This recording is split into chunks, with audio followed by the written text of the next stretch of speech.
In the past 120 days, 13,000+ kids have been killed in Gaza. 25,000 kids have been orphaned. One or both parents have been killed. 25,000.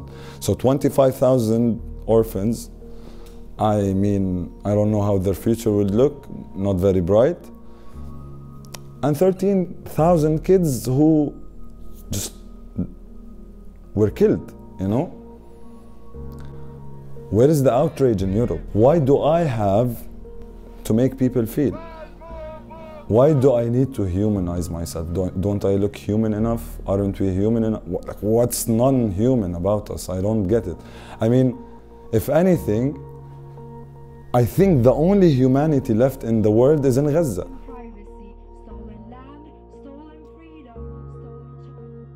My name is Izzat. I'm 32 years old.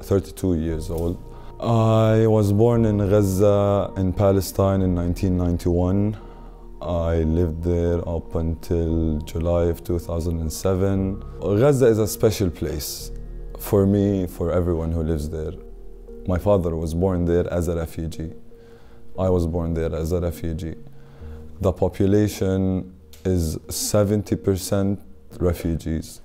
We had a normal childhood. Okay, we saw bombings every once in a while. We knew that if we wanted to travel, we're gonna have to go through 3 sets of borders. If I wanted to leave Gaza, I have to go to the Palestinian border first, get my stamp on my passport, and then go to the Israelis, get my stamp on the passport, and then go to the Egyptian, get my stamp on the passport.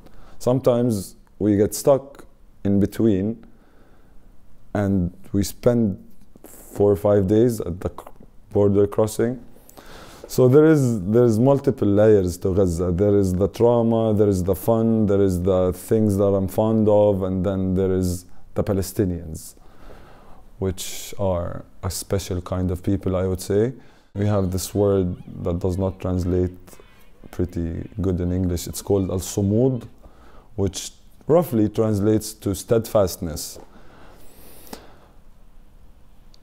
These people, I don't know, they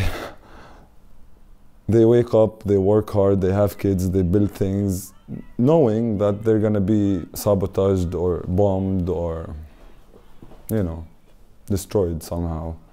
So I have all these emotions when it comes to Gaza, but the most prominent emotion I get when I think about Gaza, when I, you know, see the news, it's how are they still human after all that happened? Because I remember during my time, it was a very, very normal life. Okay, under occupation, but we love life as Palestinians when we can.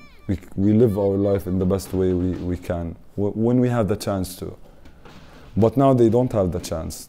Now I'm looking at them, they can't drink water, they can't have the minimum to live. These people are not leaving. Why?